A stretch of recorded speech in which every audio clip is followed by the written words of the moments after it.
তো বন্ধুরা, আশা করি সবাই ভালো আছো। আবার নতুন ভিডিও নিয়ে তোমাদের সামনে চলে এসেছি। সবাইকে নতুন ভিডিওর মধ্যে সুস্বাগতম। এই দেখো, আমি বাড়িতে তো এসে গেছি, সবাই জানো। তো বাবু বলেছে কি না চলো আজকে মাছ ধরে আসি। তো বাবু ভাই নেমে গেছে পুকুরে মাছ ধরার জন্য। এই দেখো আমার দুই ভাই মিলে মাছ ধরছে।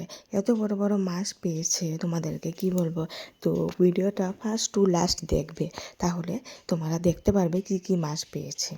এই দেখো আমার গুড্ডু উপরে থেকে দেখছে যে আমি কিভাবে নামবো। আসলে তারা পুকুর কোনোদিন দেখেনি আর কি। আমাদের বাড়ির ওখানে পুকুর আছে, বাট আমাদের নিজস্ব নেই আর কি। তাই ওখানে আসলে, মামার বাড়িতে আসলে ওরা পাগল হয়ে যায় কী করে পুকুরে নামবে, মাছ ধরবে, ঘুরবে। আসলে গ্রামের পরিবেশটা এত ভালো লাগে, মানে যারা যারা দেখেছো বা যাদের যাদের বাড়ি গ্রামে, তারা জানবে যে গ্রামের পরিবেশটা আসলে খুবই সুন্দর, খুবই ভালো লাগে। এই দেখো আমার দুই ভাই মিলে মাছ ধরছে। আজকে যে কি কি মাছ পাবো জানি না, তোমাদের সাথে শেয়ার করব, তোমরা কিন্তু ভিডিওটা দেখবে। এই দেখো তিতলি পুকুরের মাঝখানে গিয়ে ও নাচানাচি করছে, এত ভালো লাগছে ওর কি বলবো। আর আমি আর মা উপরে থেকে বসে বসে দেখছি। আমি পুকুরে নামতেও পারি না, সাঁতারও পারি না, কিছু না। এই দেখো ভাইকে বলেছি, ভাই আর ধরিস না, এটাই লাস্ট।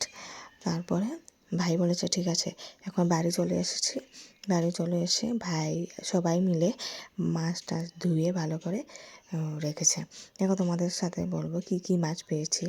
কাংলা মাছ, পুঁটি মাছ, দেশি পুঁটি, জাপানি পুঁটি, মকা, ইচা মাছ, কাতলা মাছের বাচ্চা, তেলাপোয়া মাছ, তারপরে অনেক কিছু অনেক কিছু মাছের নামও আমি জানি না। আর গুড্ডু এত মজা পেয়েছে কি বলবো। আর মাসি, মা, টুম্পা মিলে বসে পড়েছে কাটার জন্য।